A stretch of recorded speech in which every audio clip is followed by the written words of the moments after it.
Today, we're diving into yet another high-profile moment for the British royal machine, and specifically a moment that reveals exactly why Meghan and Harry continue to stand apart from the palace mould.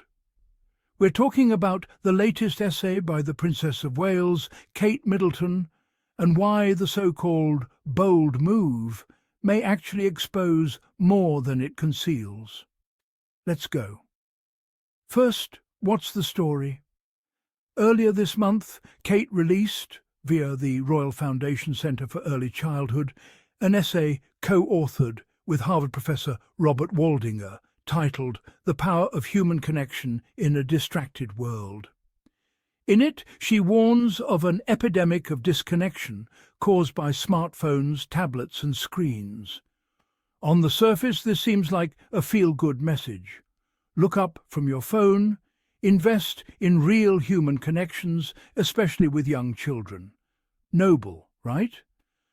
But as our article points out, the question is, who is delivering that message, and does her lifestyle live up to its own rhetoric?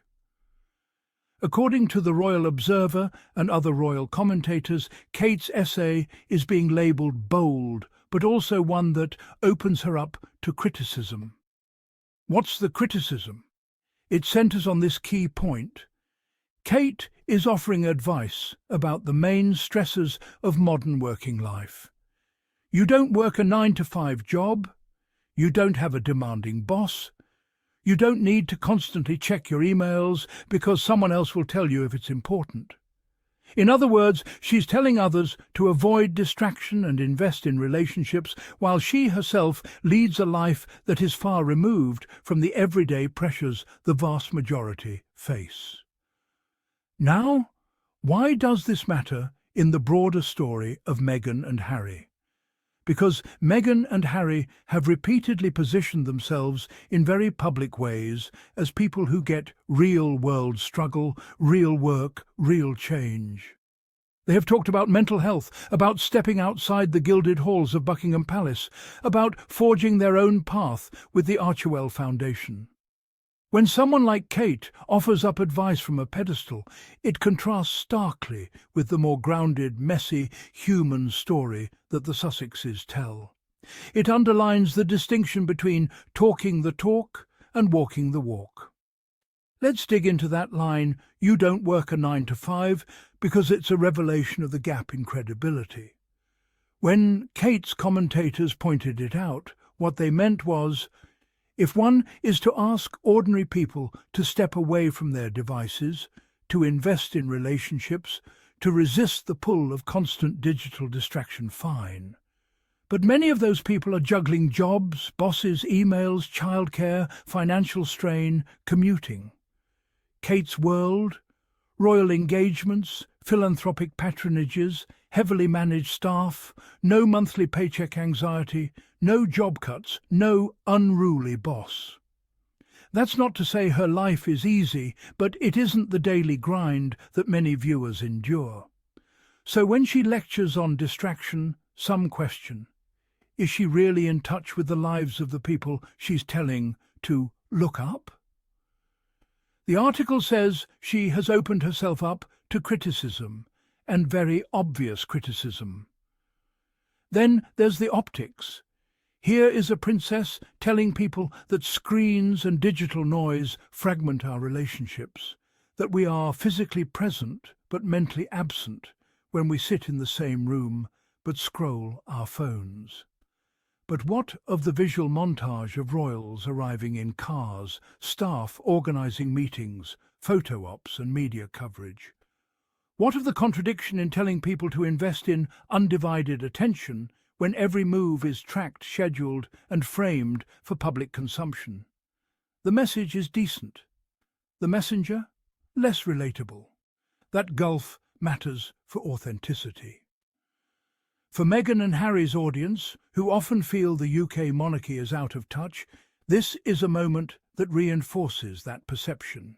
Another point, the essay focuses on distraction, digital fatigue, the pull of screens. That's a valid concern. But for Kate, whose public role is often defined by tradition, pageantry, choreographed events. Could this be a way to reframing her role? Could it be a carefully timed message to shine in a different light? Meanwhile, the harder questions about structural issues in the monarchy, about how the institution deals with change, about the real work done behind the gilded facade, are sidestepped.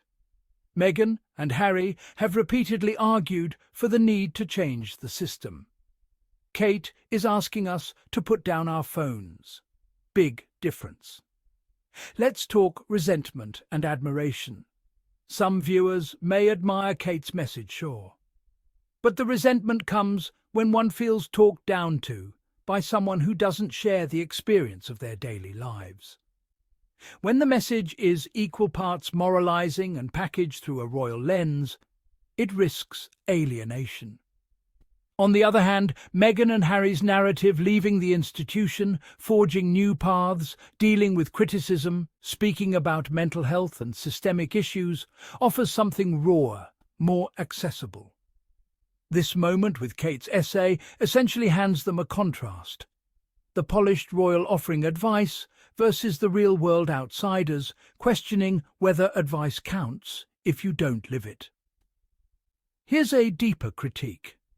The monarchy's function is often to maintain rather than change.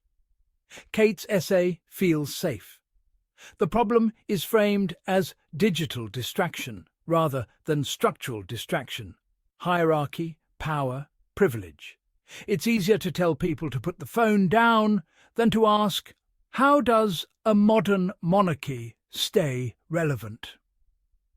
Meghan and Harry, through their journey, have asked the tougher questions. How to create meaningful institutions, how to face criticism, how to open up older systems. Kate, instead, is offering polished advice from inside those systems. One could argue she's choosing convenience over genuine challenge. And if you subscribe to the Meghan-Harry viewpoint, that choice matters. Let us not underestimate the damage potential here. According to commentators, by publishing this essay, Kate has opened herself up to criticism in a way she plainly knew might happen. For a royal member whose brand is built on relatability, on being the people's princess to some degree, this is a risk, being seen as preaching from a pedestal. And that on its own can erode trust, connection, and credibility. For Meghan and Harry's audience, who already see Kate through a more skeptical lens, this could reinforce the idea that Kate is out of touch, giving Meghan and Harry further ammunition to position themselves as the more authentic choice. So what does this moment mean for viewers and for our channel? For the everyday person? It means when someone asks you to change your behavior, always ask, who's asking and do they walk the path they preach? For Meghan and Harry Tales. This episode reminds us that the royal story is not just about photo ops and nice speeches. It's about power, authenticity, relevance, and who gets to set the agenda. Kate's essay may have been intended to show modernity and caring, but the net effect could be to highlight the difference between image and lived reality. And that difference, that's where Meghan and Harry thrive. Thanks for tuning in. If you enjoyed this deep dive, make sure to like, subscribe, hit the notification bell. We've got lots more coming on Meghan and Harry, on the institution, and on how one couple left it behind. Drop your thoughts in the comments. Do you think Kate's essay was bold and meaningful, or tone-deaf and out of touch? I'm Adrian, for Meghan and Harry Tales. Until next time, stay curious.